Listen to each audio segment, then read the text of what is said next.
അതായത് വെള്ളൂർ, അവിടെയുള്ളൊരു സഹോദരിയും സഹോദരനും മലേഷ്യയിലേക്ക് പോയി ഒരു ആക്സിഡന്റ് പെട്ടു, ഒരു ഹോസ്പിറ്റൽ കേസിലൊക്കെ ആയിരുന്നു. അത് ആരൊക്കെയോ വാട്സപ്പിലൊക്കെ ഇട്ടിട്ട് ആ പെണ്ണ് മരിച്ചിട്ടുണ്ട് എന്നൊക്കെ പറഞ്ഞിട്ടൊക്കെ മെസ്സേജ് ചെയ്ത് വലിയ ഫിസിനായിട്ടുണ്ട്. അപ്പൊ അങ്ങനെ ഒരിക്കലും ചെയ്യും. മരിക്കാത്തവരെ പേര് മരിച്ചെന്ന് പറഞ്ഞാൽ എന്താ അതിന്റെ അവസ്ഥ? പിന്നെ കാണുന്നവർ മുഴുവനും ഫോട്ടോ എടുത്ത് വിടാം. അപ്പൊ ഞാൻ കണ്ടില്ല, മലേഷ്യയിലെ നമ്മുടെ സുഹൃത്തുക്കൾ അവിടെ നിന്ന് തന്നെ വിളിച്ചു പറഞ്ഞു, അങ്ങനെ പറയണം, നാട്ടിൽ പോയിക്കൊണ്ടിരിക്കുമ്പോൾ അവിടെ നിന്നൊരു വോയിസ് മെസ്സേജ് ഒരാൾ അയച്ചു, ദയവ് ചെയ്ത് ഈ വിഷയം പറയണം. ആൾക്കാർ ഇല്ല, ഈ ആക്സിഡന്റ് നടന്ന അങ്ങനെ പകർത്തി ഈ ഫോട്ടോ എന്ന് പറഞ്ഞാൽ അങ്ങനെ വിടാൻ പറ്റുന്നല്ലോ. വീഡിയോസ് ആക്സിഡന്റിന്റെ രീതിയിൽ തല മനുഷ്യന് നഷ്ടപ്പെട്ടിരിക്കുന്ന അവസ്ഥകൾ, വളരെ വൾഗറായിട്ടുള്ള വിഷയങ്ങളൊക്കെ മനുഷ്യന്റെ മനസ്സ് പെടക്കണ ജാതി കാട്ടി, ഇതൊന്നും ഫോട്ടോ എടുത്ത് വിടാൻ പാടില്ല. വാ ചെയ്യാൻ വേണ്ടി പറയാ, ഒരാൾ ആക്സിഡന്റ് ആയി ട്രെയിനിന്റെ ഉള്ളിൽ കുടുങ്ങി, എന്തായിരിക്കും മയ്യത്തിന്റെ അവസ്ഥ, അതൊക്കെ എടുത്തൊരുത്തർ ഫോട്ടോ വിടുക. നിങ്ങളുടെ സെറ്റിൽ അങ്ങനെ ഗ്രൂപ്പ് ഇമെയിൽ ചെയ്യാൻ പറ്റാനോ അല്ലെങ്കിൽ ഗ്രൂപ്പ് ഫോർവേഡ് ചെയ്യാനോ സൗകര്യമുണ്ടെന്ന് വിചാരിക്കുക. ഇങ്ങനെ മനുഷ്യന്മാരുടെ കോലങ്ങളൊന്നും വിടരുത് ദയവ് ചെയ്തിട്ട്. അങ്ങനെ ഒരു എക്സ്ക്ലൂസീവ് വാർത്തകൾ ഉണ്ടാക്കണ്ട. ആർക്കത് വേണ്ടത്?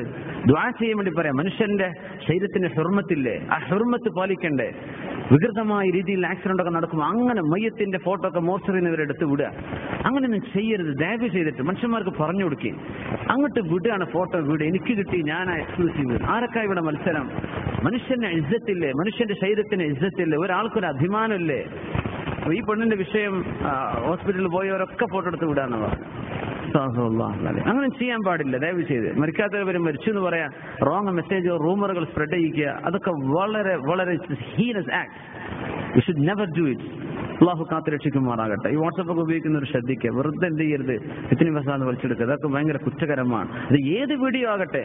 ഇപ്പൊ ഈ വാട്സപ്പൊക്കെ ഉള്ള കാലമായതുകൊണ്ട് എന്ത് വീഡിയോ അപകടപ്പെടുത്തുന്ന ഭയങ്കര ഭീകരമായ പല വീഡിയോസും വിടും. അതൊക്കെ കാണുന്ന മനുഷ്യന്റെ ഹൃദയം പൊട്ടിപ്പോവും. അതൊന്നും അങ്ങനെ ഫോർവേഡ് ചെയ്യാനുള്ളതല്ല. ആരെങ്കിലും ഇട്ട് വേഗം ഡിലീറ്റ് ചെയ്തോ, അതൊന്നും ഫോർവേഡ് ചെയ്യണ്ട. കാണുന്നവർ മുഴുവൻ അയച്ചു കൊടുക്കുക. അതിൽ പലതും മനുഷ്യരെ പച്ചക്ക് തലയെറുത്ത് കൊല്ലുന്നത് വരെ മനുഷ്യന്മാർക്ക് വീഡിയോ വരുന്നില്ലേ? ഇത് കാണാനും പാടില്ല, കൊടുക്കാനും പാടില്ല, ആർക്കും അയച്ചു കൊടുക്കാനും പാടില്ല. ചെയ്യുന്നത് വളരെ കുറ്റകരമാണ്. ആരത് വീഡിയോ എടുത്താലും. പിന്നെ കുറ്റം ചെയ്യുന്നവർ ആരൊക്കെ ഇത് ഫോർവേഡ് ചെയ്യുന്നുണ്ട് അവരൊക്കെ കുറ്റക്കാരാണ്. അങ്ങനെ ഭീകരമായ കാഴ്ചകൾ ഉണ്ടാവും. പല അഡ്വഞ്ചർ ലോകത്ത് നടക്കും, ഭീകരമായി പേടിപ്പെടുത്തുന്ന പല കാഴ്ചകളും. നമ്മുടെ ഡൽഹിയിൽ ആ കുട്ടി ആ വീണ് കിടന്ന ആ മൃഗത്തിന്റെ മുമ്പിൽ കിടന്ന സംഭവം വരെ, അതൊക്കെ മനുഷ്യൻ ചെയ്യുന്ന ഏറ്റവും വലിയ അധമത്വമല്ലേ? ഒരു കുട്ടിക്ക് ജീവൻ രക്ഷിക്കേണ്ട സമയത്ത് ഫോട്ടോ എടുത്ത് വീഡിയോ വെച്ചിരിക്കുക മനുഷ്യന്മാര്. അതുകൊണ്ട് ഫോർവേഡ് ചെയ്യുക. എന്താണ് ഭീകരമായ രംഗം? ഒരു മൃഗത്തിന്റെ മുമ്പിലേക്ക് ആർക്കാണത് കാണേണ്ടത്? അത് കേട്ടാൽ തന്നെ ഭീകരല്ലേ? ആർക്കാണത് കാണാനുള്ള ധൈര്യമുള്ളത്?